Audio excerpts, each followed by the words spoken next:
This is the Internet Broadcasting Network at ibnetwork.us.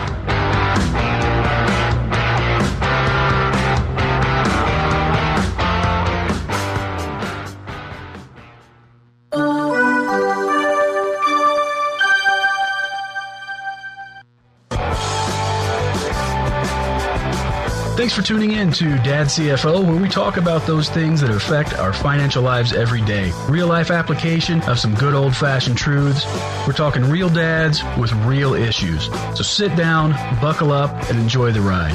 And if you want to be interactive with the show, you can tweet at us at DadCFO, or you can also email the show, dadcfo at ibnetwork.us. That's dadcfo at network.us. Hey everybody, thanks for tuning back in. This is Rick Stevens. Glad that you have joined us this week. So here goes. Rick Stevens, financial advisor, offers securities and investment advisory services through Waddell & Reed, Inc., a broker-dealer, member FINRA and SIPC, and a federally registered investment advisor. Insurance products are offered through insurance companies with which Waddell & Reed has sales arrangements. The information presented on this show is solely for information purposes and is not to be construed as an offer to sell or the solicitation of an offer to buy any financial product or service mentioned. Waddell & Reed does not offer tax or legal advice. Please consult with a professional prior to making any financial decisions. Any opinions expressed are those of Rick Stevens, that would be me, and may not be the opinions of Waddell & Reed. The information is subject to change based on market and other conditions.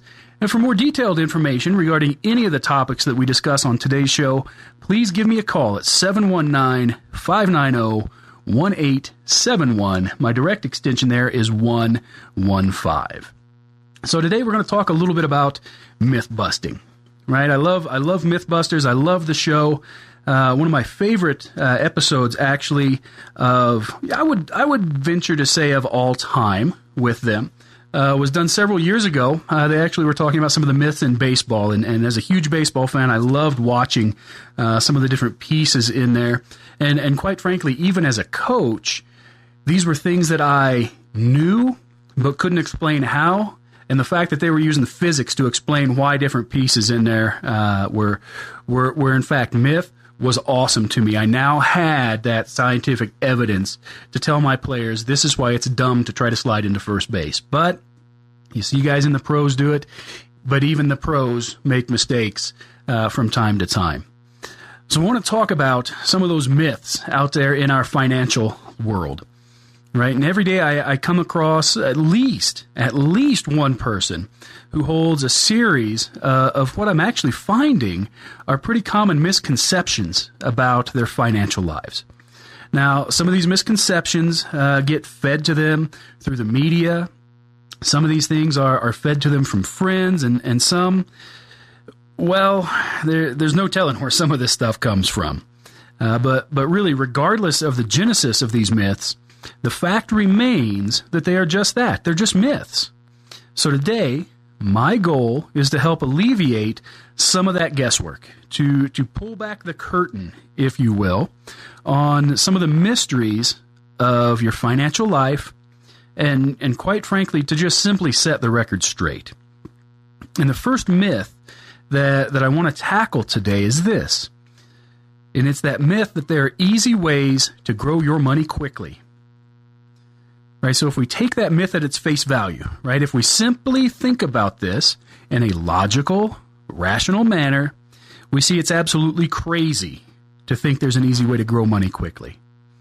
See, this is what I might call a get-rich-quick scheme or gambling, right? And either way, whether that's the get-rich-quick or the gambling, neither of those is sound money management. It's not a good approach to trying to manage your money. I want you to picture in your mind Bill Gates. Okay, think about Bill Gates. Bill Gates is the wealthiest man on the planet. And in fact, this one just came out not too long ago in Forbes. Bill Gates' current net worth is somewhere in that $81 billion, yes, that's billion with a B, $81 billion range. However, Bill Gates did not start with $0 last year and grow it to $81 billion this year. Right? His net worth comes from a variety of areas. Some of those areas include ownership in companies that have taken literally years to get to the point where they are today. See, time is an important factor in the growth of money. And patience and diligent hard work are also components that are vitally important, in particular when you're developing that long-term plan for your finances. So that's myth one. We're not going to do this and make that money grow quickly. Myth two is that you have to have your finances in order before you go talk to an advisor. And you know, I probably hear this one more than I hear any other myth out there. And I understand that, you know, that having someone you don't know actually look at your financial situation really is a step of faith. You're putting yourself into an extremely vulnerable situation.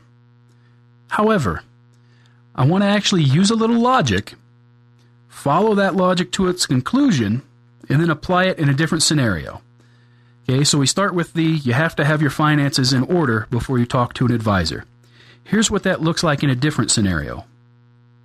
I have to have my car in perfect condition before I take it to the mechanic.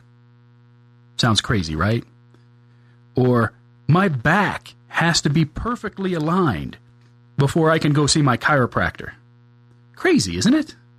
Or how about this one? I love this one because probably as many people that have the finance piece as a myth have this one in there as well. I have to be physically fit before I go to the gym. I think about that for a minute. If we waited and we followed that line of reasoning, it would be crazy. Because it isn't the person who has all of their finances in perfect order. That's not the person that needs to sit down with the advisor. It's the one whose financial situation is a mess. They are the folks who need help sorting through those things that need done. They are the ones that need the advice on how to clean up their situation. Now, another commonly held belief is absolutely near and dear to my heart.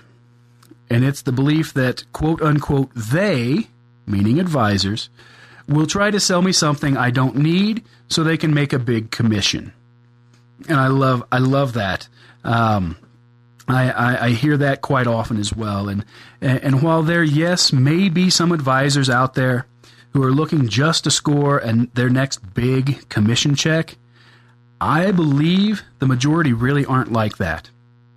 And it's important that you learn about the different types of financial professionals that are available to you, the credentials that they have, how they get paid, who regulates them, what product they can and cannot provide. You know, all of these different things. We need to be educated about those financial professionals that we have in our lives. Now, sorting it all out can also be complicated by the fact that some individuals and the firms where they work, those folks might wear multiple hats depending on the licenses that they hold, depending on the training that they have. For example, an insurance agent.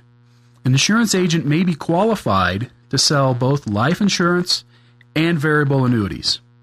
A broker, right, a stockbroker, may also be a financial planner as well. So we have folks wearing multiple hats. Personally, I wear multiple hats.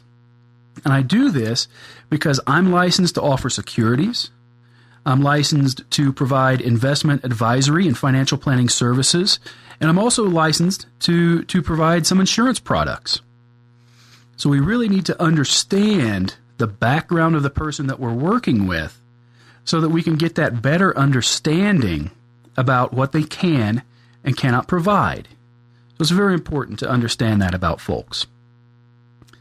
Now, the next myth that I want to talk about a little bit here is the idea, and again, I've heard this one time and time again, and it's a statement. It either comes in one form or the other. right? It's either I'm too old to need an advisor or I'm too young to need an advisor. Now, from that personal side, right, from personal experience, I can tell you you're never too young or too old to have an advisor. I started working with a financial advisor when I was 19. Okay, that's a long time ago, right? That's 21 years ago. And for the past 20-ish years, I have had a financial advisor as part of a group of professionals whose services that I use. And in fact, for 17 of those 20-ish years, that financial advisor was actually someone other than me. Now, the same holds true to those folks on the high end of the age scale. I have clients now who are in their 70s, some who are in their 80s, and just because you have lived for 75 years on this planet, that doesn't necessarily exclude you from needing financial advice about your particular situation.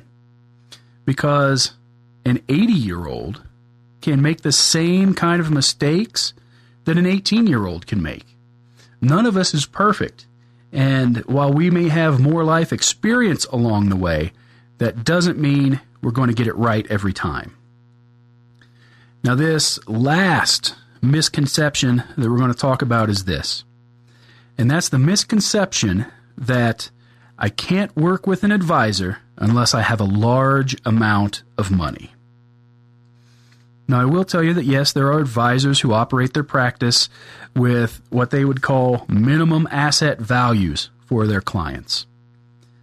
But not all advisors are going to set those minimums.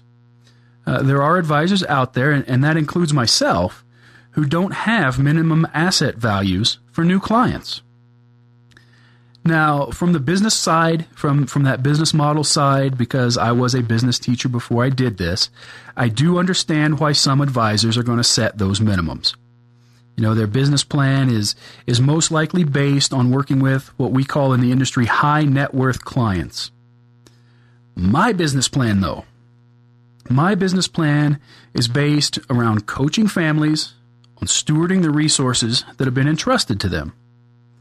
And to me, it really doesn't matter whether those are large dollar figure resources or small dollar figure resources, because my mission is to coach families on stewarding the resources that they have, whether those are large or small.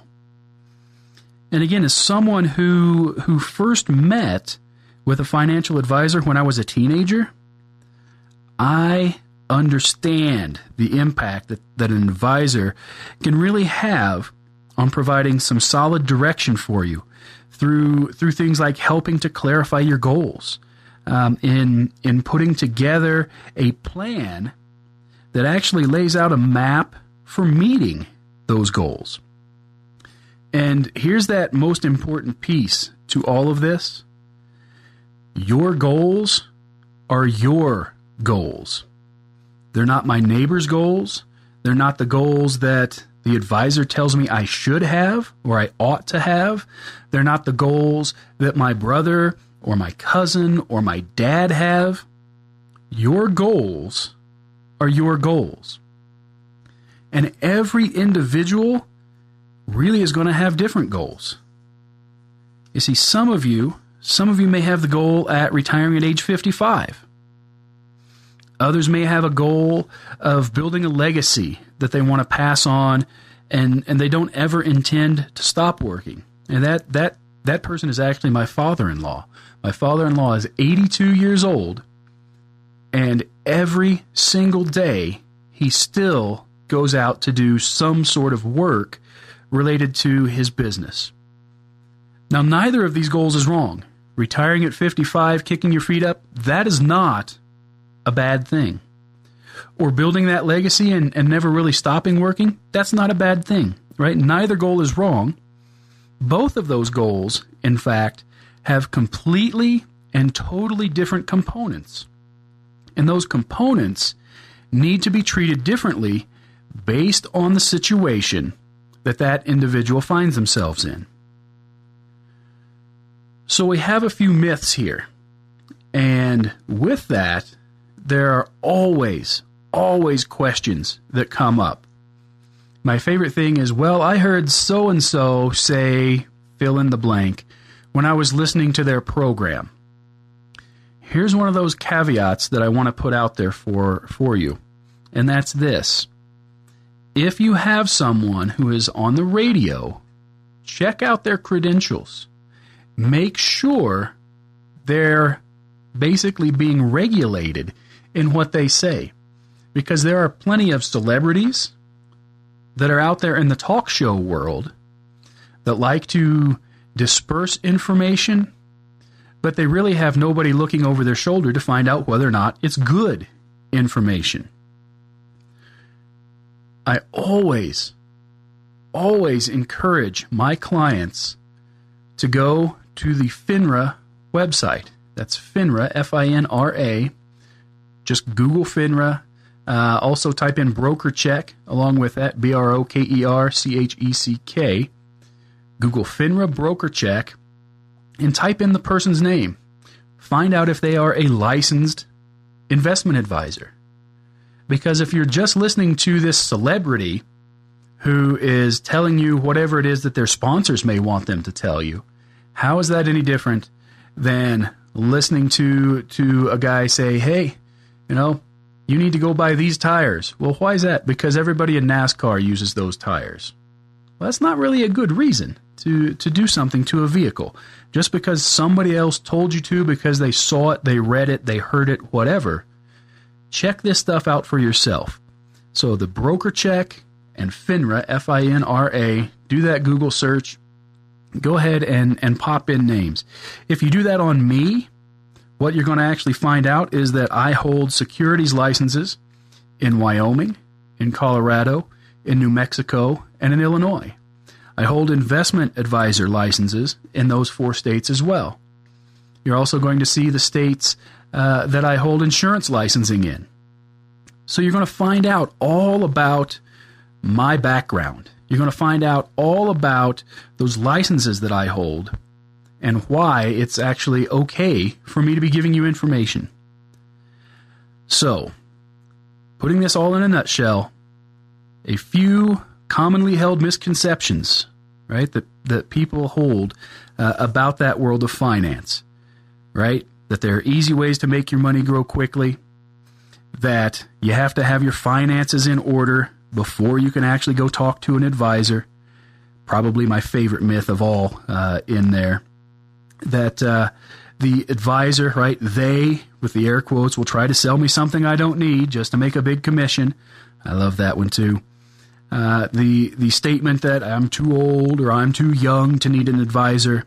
And finally, I can't work with an advisor unless I've got a large amount of money. So there you have it. A few commonly held misconceptions about finances that people hold. If you find yourself in any of those situations, please give me a call. My number's 719-590-1871. My direct extension is 115.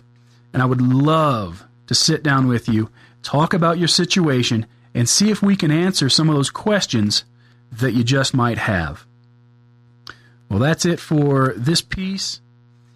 Got to go through the disclosure here again. Rick Stevens, financial advisor, offers securities and investment advisory services through Waddell & Reed, Inc., a broker-dealer, member of FINRA and SIPC, and a federally registered investment advisor. Insurance products are offered through insurance companies with which Waddell & Reed has sales arrangements. The information presented on this show is solely for information purposes and is not to be construed as an offer to sell or the solicitation of an offer to buy any financial product or service mentioned. Waddell & Reed does not offer tax or legal advice.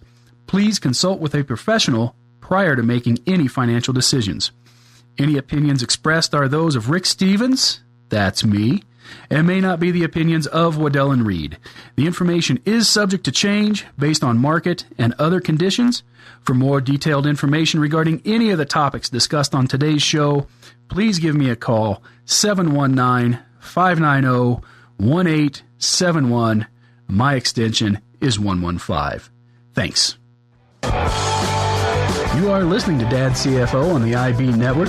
Remember, if you have a question that you'd like to have answered on air, go ahead and tweet at us at DadCFO or email us dadcfo@ibnetwork.us. We'll be right back.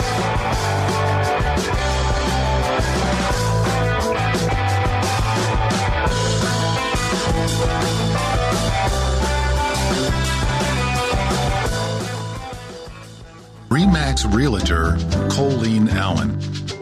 Colleen Allen is a professional realtor that not only cares about helping you sell your home or helping you find your dream home, she also cares about your family and your time.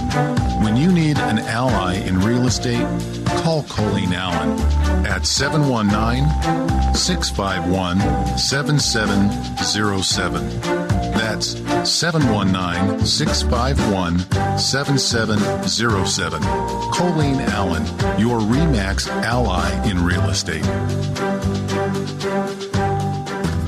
If you're the type of person who loves serving and helping others and is looking for financial independence, a career in massage therapy might be right for you.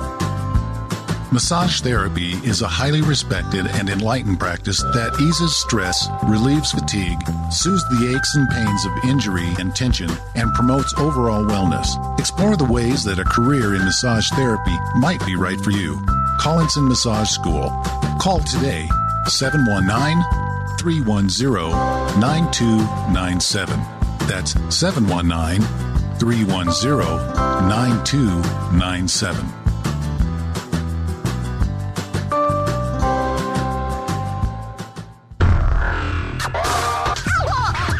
It gives clarity to problem solving. It increases production and focus on the job. It alleviates sleepless and restless nights and fends off stress and tension headaches. No, it's not the latest energy drink or health supplement. It's Legal Shield. Get peace of mind every day, every night, now and forever. Legal Shield. Get it. To find out more about Legal Shield and how it can protect your family and your business, call Andrea at area code 719-243-3174. That's area code 719-243-3174. Legal Shield.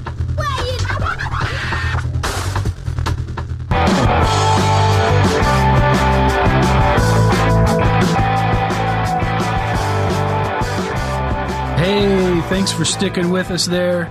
This is Rick Stevens. This is Dad CFO, where we talk about real issues and real dads.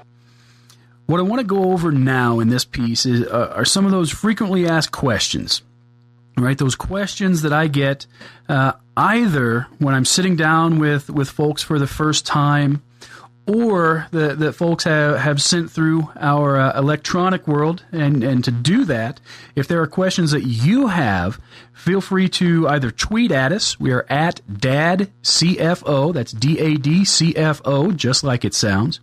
Or you can also shoot us an email, that's dadcfo@ibnetwork, that's I, the letter B, network.us. Send us your question. We are more than happy to actually answer that on the air for you. But there are some frequently asked questions that I get, two really in particular, that I think a lot of folks have, right? There are a large number of these things that almost every time I'm sitting down with somebody, one or the other of these questions comes up. And the first question that I get, probably more often than anything else, is this. Should I leave my old 401k with my previous employer, or should I do something else with it? Now, I remember years and years ago, when I was in college, I was told that the perfect graduate school answer is it depends. And that's actually the answer that I'm going to give you here today. The answer is it depends. Now, what it depends on is your situation as a whole.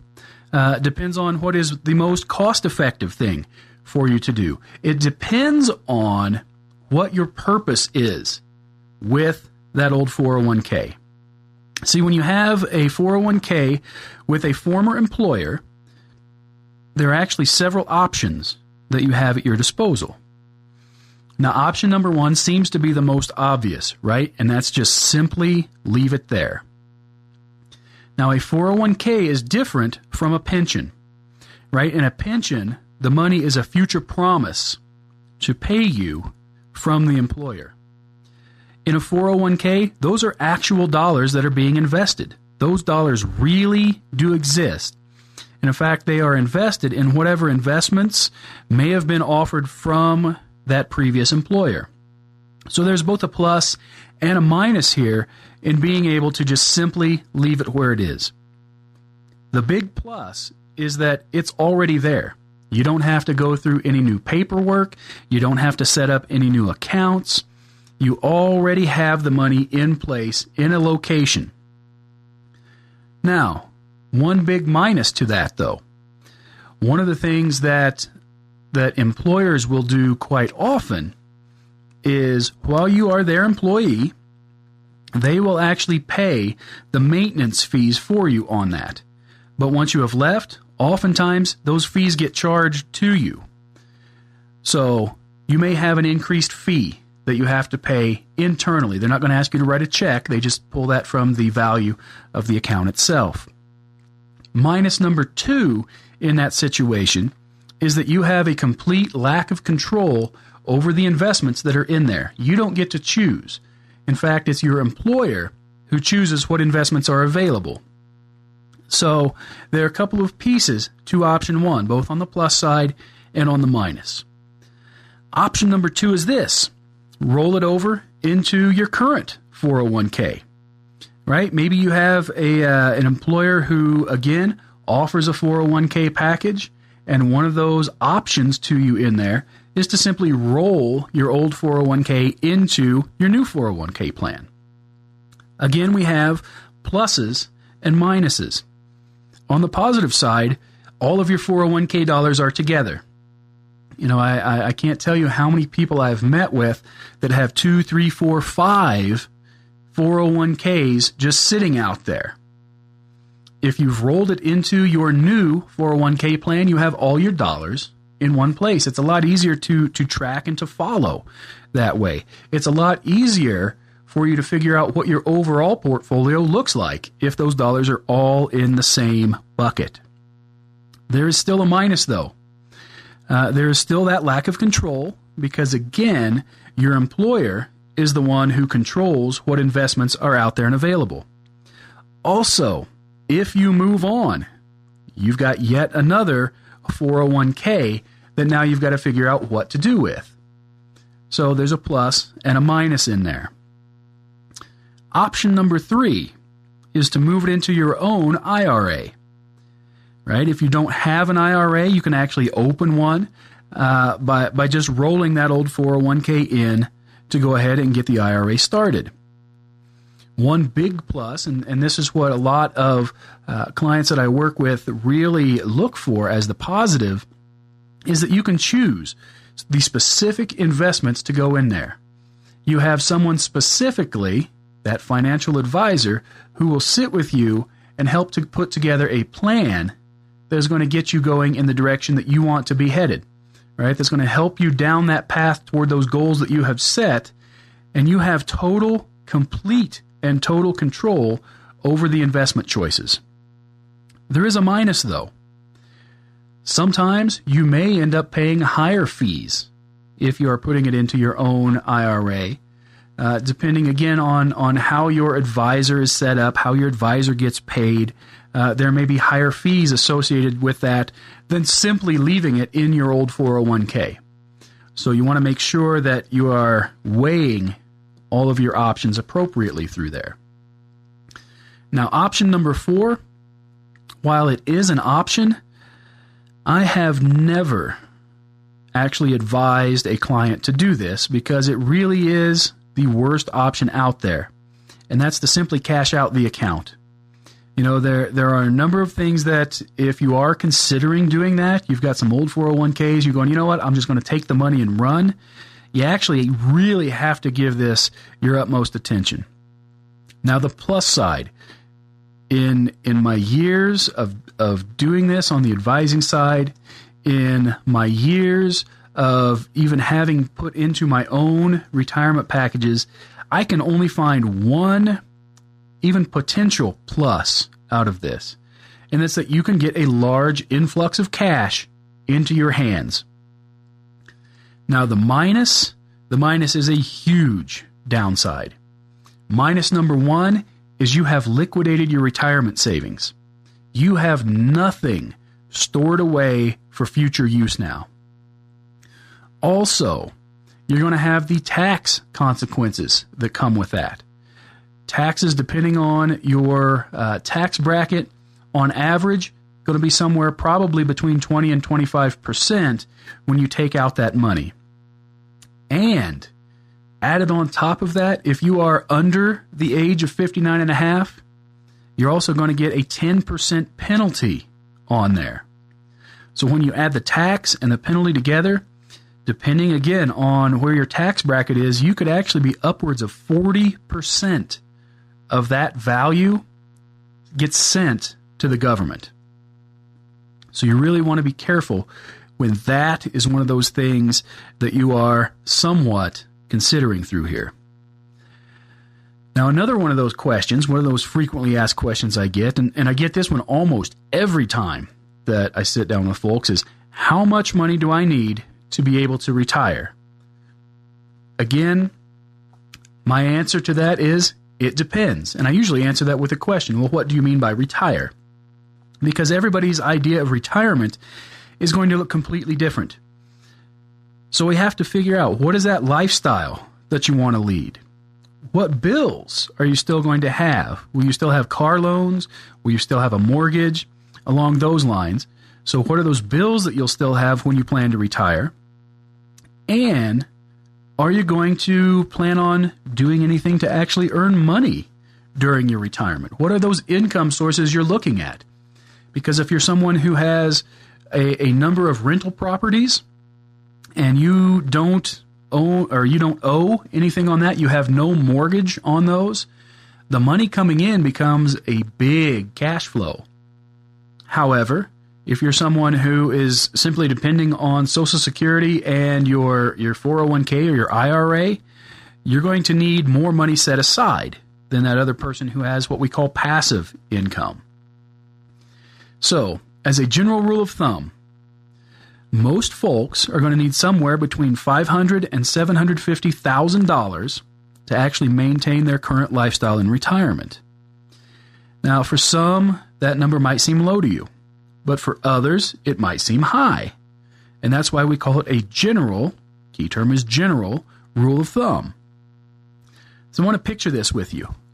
Okay, suppose you are in your early 30s, and you think, you know what, I'm going to need $750,000 to be able to retire. When I hit 65, I've got 30 to 35 years, right, to make my money grow to $750,000. And that seems like a huge, huge mountain to have to climb. But, as Confucius said, the journey of 1,000 miles begins with one single step. You see, it really isn't as large as you might think. Because we're not just talking about putting together a pile of money by ourselves here. In order to grow our dollars over that period of time, we have to find a way to generate what we call a return on the investment, right? And that return is going to help over the long haul. Because what we're ultimately in search of is what Einstein referred to as the eighth wonder of the world, and that's compounding. See, when we get compound growth, there's a very simple rule called the rule of 72 that kicks in. And if you're not familiar with the rule of 72, it works this way. You take the number 72, yes, we're about to do some math. You take the number 72 and you divide it by your average rate of growth. The number that you have is going to be the number of compounding periods it takes to double that money.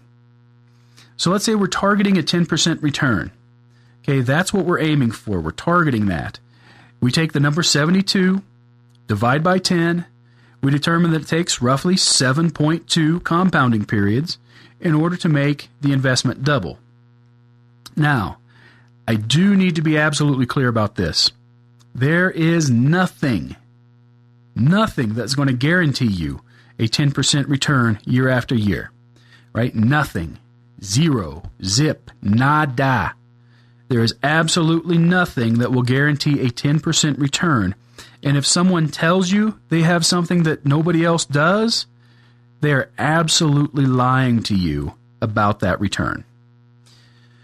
Okay, I'm going to jump off that soapbox now. So, back to our target.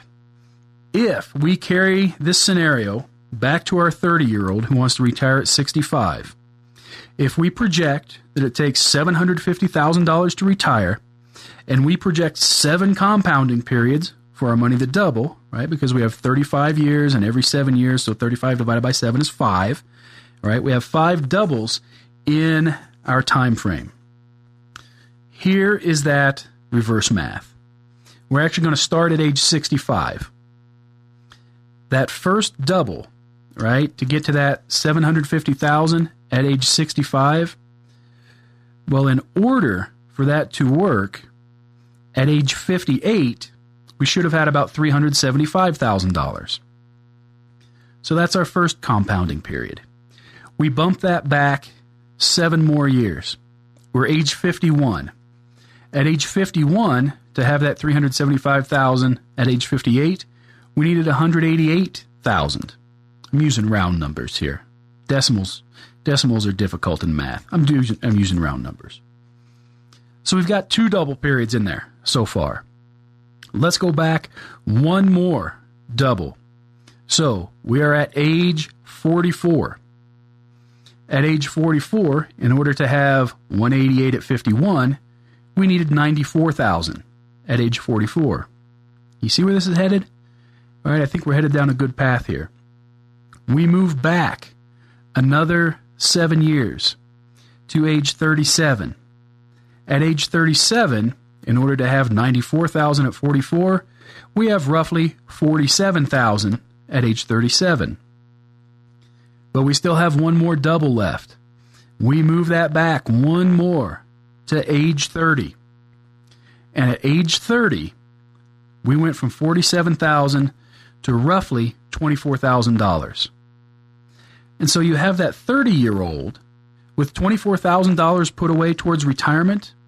If that grows at a steady 10% pace, and obviously you're going to be ups and downs, but over the long haul, it's a rough 10% annual pace. By the time you hit 65, that $24,000 is roughly $750,000. And you would have that with $24,000 at age 30 if you never put another dollar away.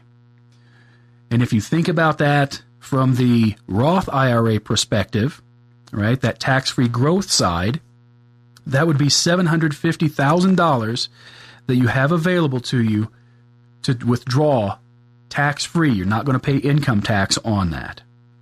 So what seems like a huge amount of money today really isn't nearly as much when we consider that overall time value of the compounded growth. So these are just some of those questions that I do get fairly often. If you have a question that you'd like to have answered, tweet at us. We're at DadCFO. Send us an email, dadcfo@ibnetwork.us. That's dadcfo@network.us. And as we head into the next break, I've got to give you the disclosure one more time here. And that's Rick Stevens, financial advisor, offers securities and investment advisory services through Waddell & Reed, Inc., a broker-dealer, member of FINRA and SIPC, and a federally registered investment advisor. Insurance products are offered through insurance companies with which Waddell & Reed has sales arrangements. The information presented on this show is solely for information purposes and is not to be construed as an offer to sell or the solicitation of an offer to buy any financial product or service mentioned. Waddell & Reed does not offer tax or legal advice. Please consult with a professional prior to making any financial decisions.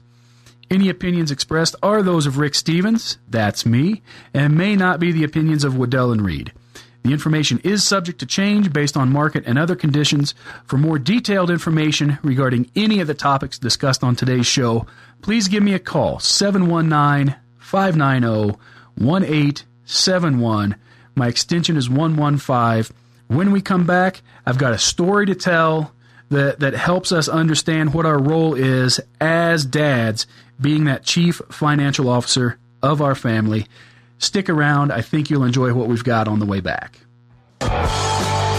You are listening to Dad CFO on the IB Network. Remember, if you have a question that you'd like to have answered on air, go ahead and tweet at us at DadCFO or email us dadcfo@ibnetwork.us. We'll be right back.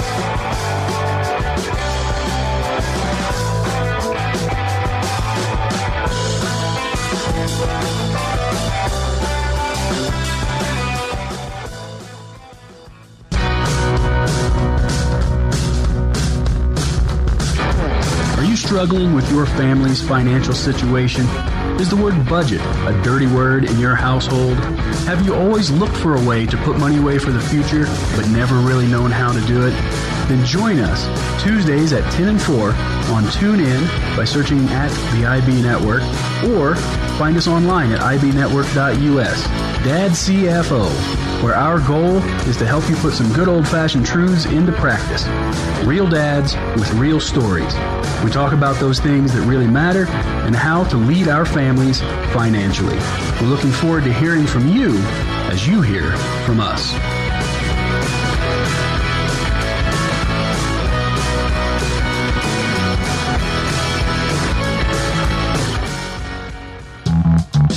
Warmth and comfort. That's what you expect your heating system to provide. And that's what you can also expect when you call Harris Heating and Cooling. Harris Heating and Cooling makes you feel comfortable in your environment, whether it's residential or commercial, and they take care of repairs in a snap. Now, Harris Heating and Cooling is a family business, and they treat you like family. That means honest answers and affordable service. Call 719-203-5479 for a free no-obligation estimate and use your coupon from our flyer for even more savings. So when your furnace needs help, make sure your first call is to Harris Heating and Cooling. 719-203-5479. That's 203-5479. Harris Heating and Cooling.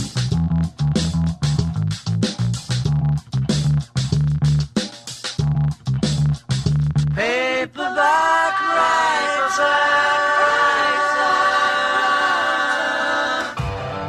Don't miss Beatles in the Morning with Tim, weekday mornings at 5 a.m. to 10 a.m.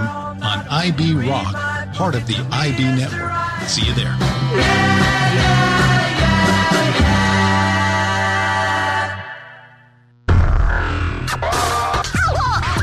It gives clarity to problem solving. It increases production and focus on the job. It alleviates sleepless and restless nights and fends off stress and tension headaches. No, it's not the latest energy drink or health supplement. It's Legal Shield. Get peace of mind every day, every night, now and forever. Legal Shield. Get it. To find out more about Legal Shield and how it can protect your family and your business, call Andrea at area code 719-243-3174. That's area code 719-243-3174. Legal Shield.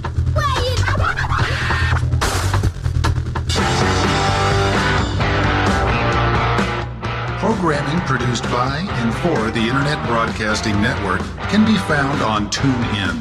Be sure to take us with you by using the TuneIn app on all your mobile devices. This is the IB Network.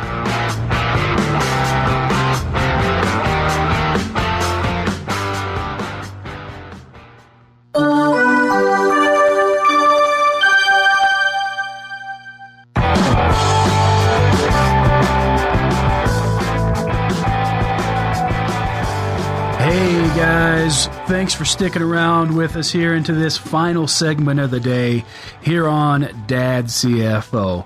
Now, I know I promised you a story last break. Here it is. Several years ago, there was a wealthy business owner who was going on an overseas trip. And the man had 3 managers in his company whom he had actually hired to look after the business while he was gone. To that first manager, he gave control over 5 of the divisions. To the second, he gave control over 3 of the divisions. And to the third, he gave control over 1 division. Each of them was given control according to his resume and his previous job experience. Now, after being gone for 3 months, the owner returned and called each of those managers into his office. And to the one that he had put in charge of the 5 divisions, he looked at me and said, "What's your report?"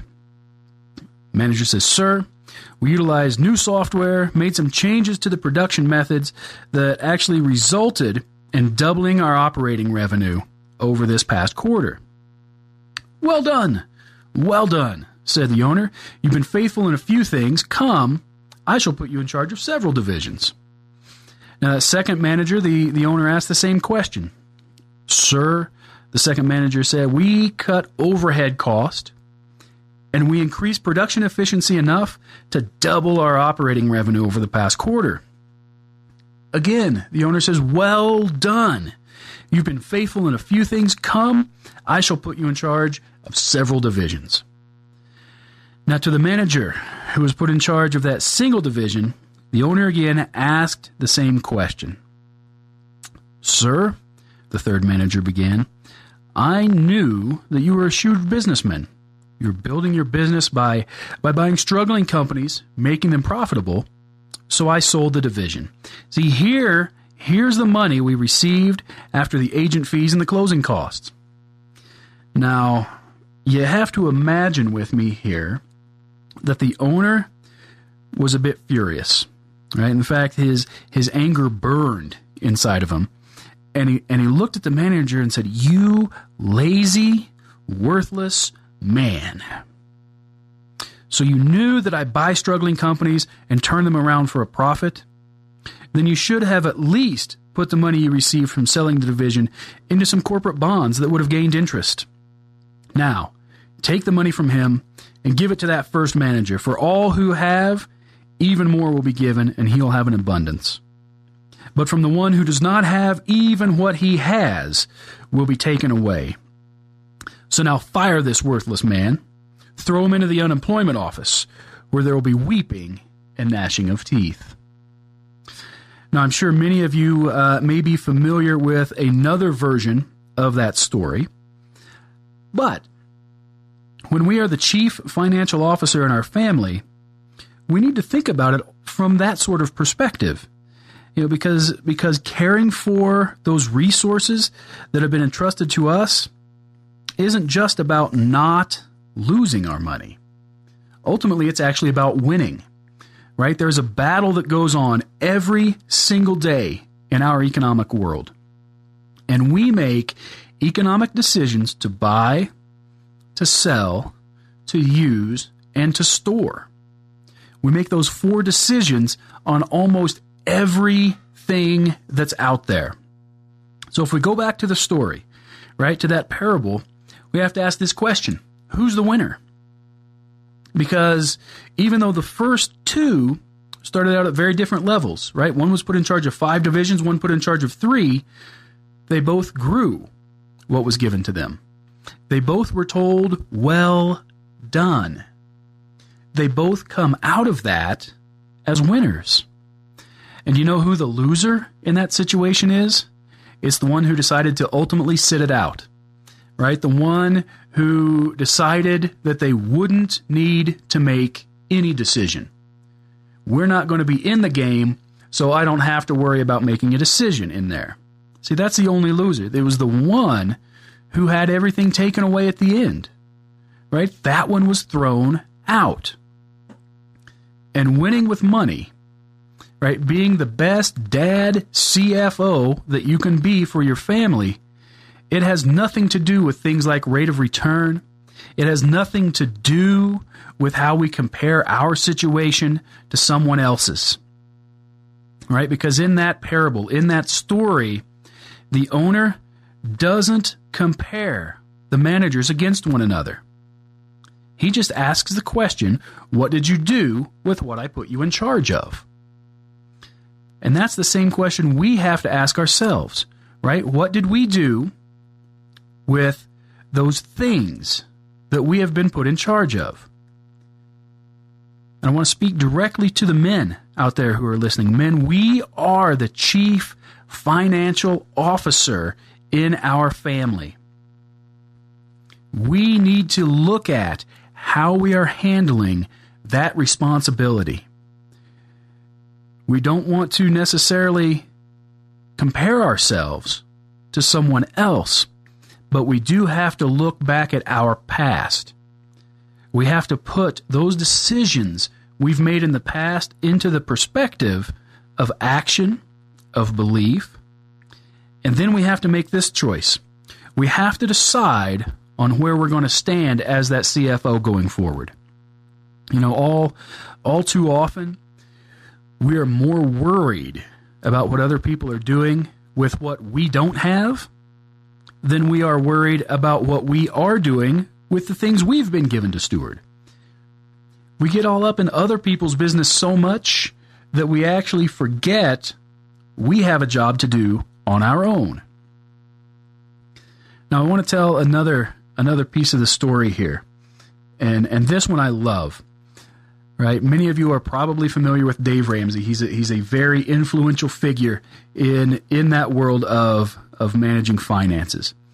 And somewhere in about 2010, Dave actually purchased some land just outside of Nashville, and he built a house.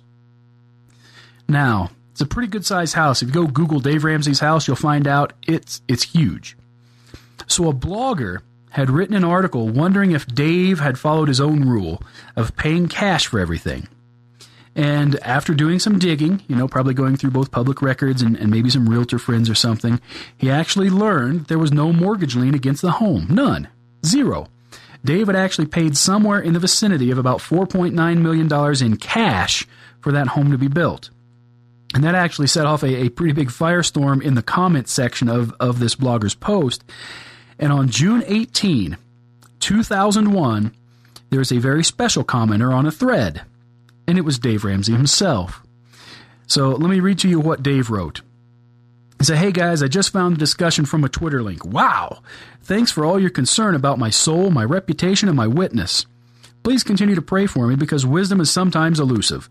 The teacher in me has to reach out and help with proper biblical and life viewpoints for some of you.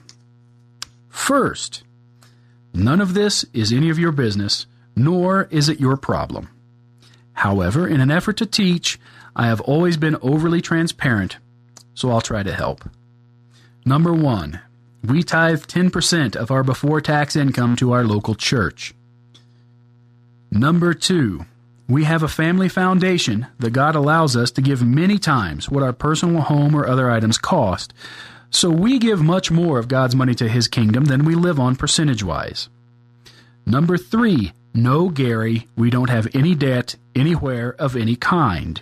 No corporate debt, no credit cards, no mortgage debt, no blind trust, no kind of debt, nowhere, no how. Didn't you hear? I don't believe in debt. Number 4, before making a large purchase of any kind, we ask God if that's what He wants us to do with His money.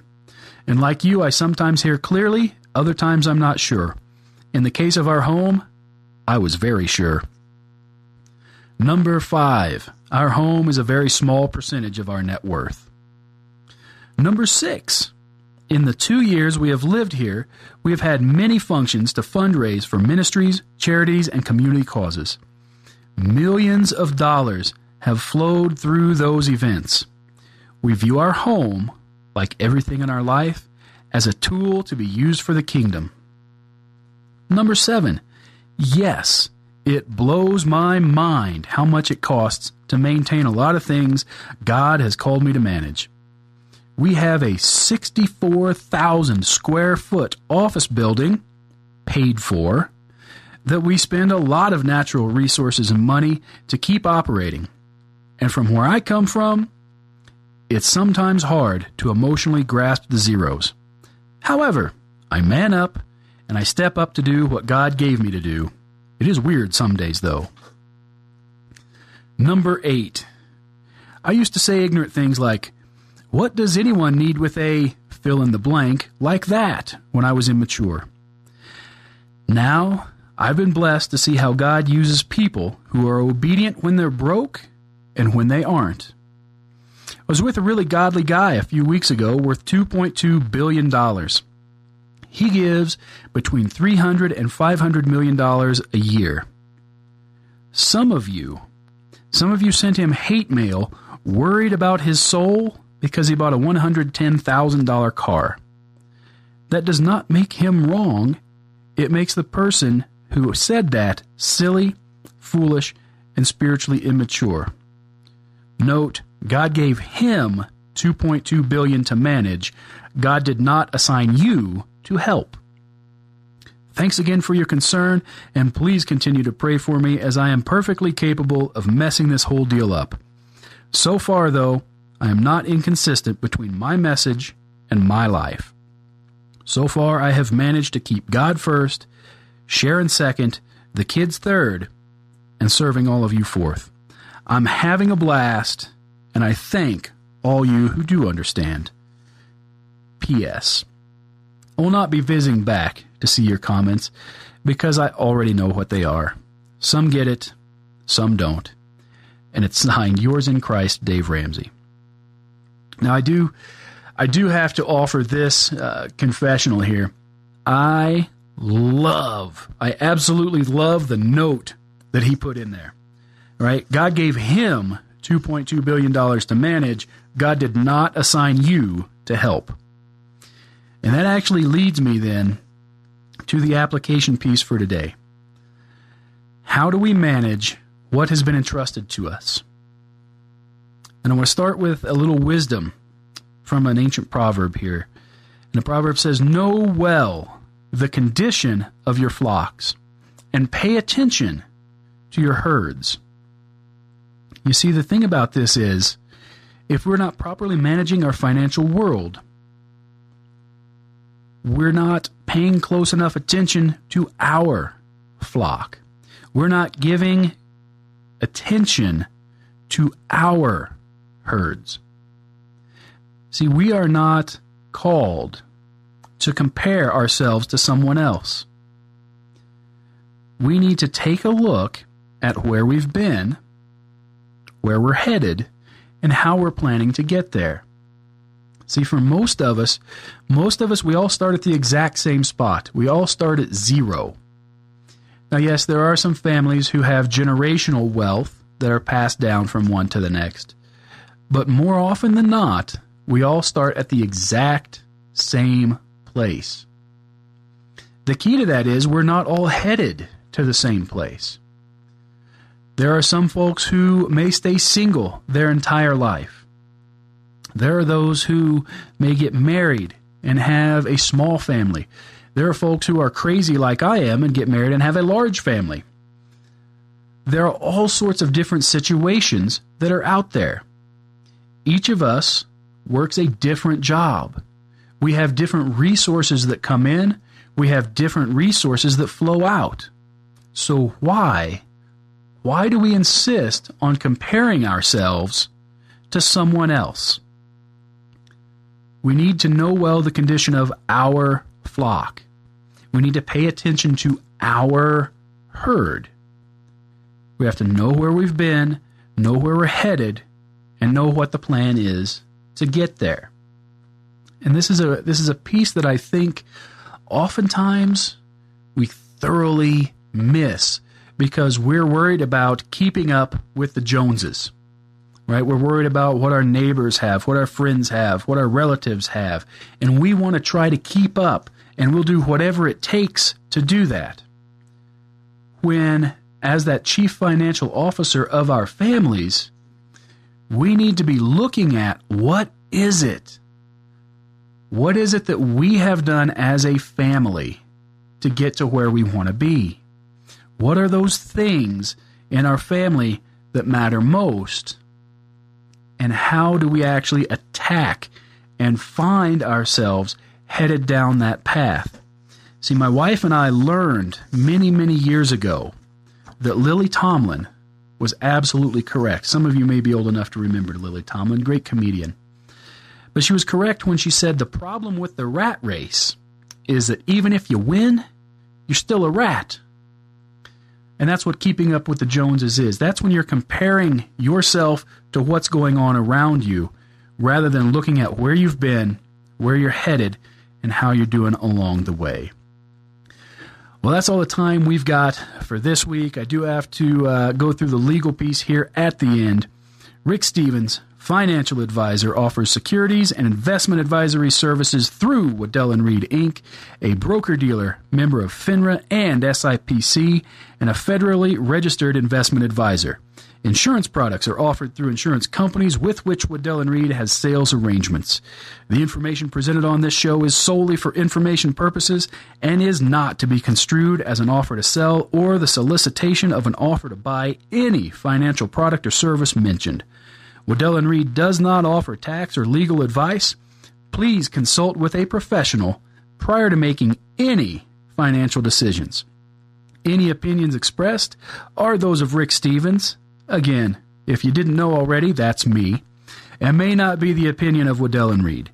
The information is subject to change based on market and other conditions. For more detailed information regarding any of the topics discussed on today's show, please give me a call at 719-590-1871. My direct extension there is 115. Thank you guys, and we hope you'll hear us back here next week.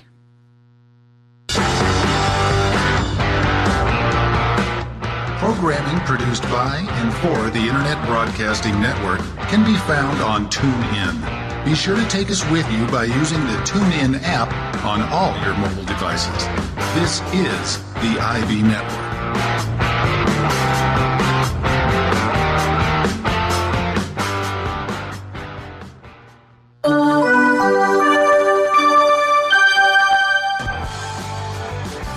Thanks again for tuning in to the show.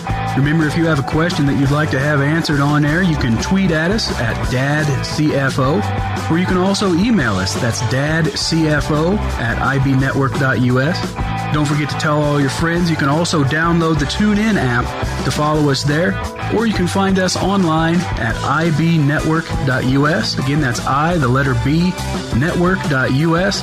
Take a look at our show as well as all of the other great shows that are on there as well.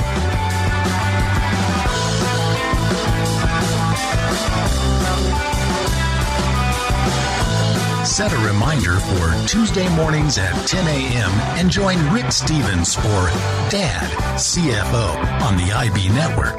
Thank you for joining us.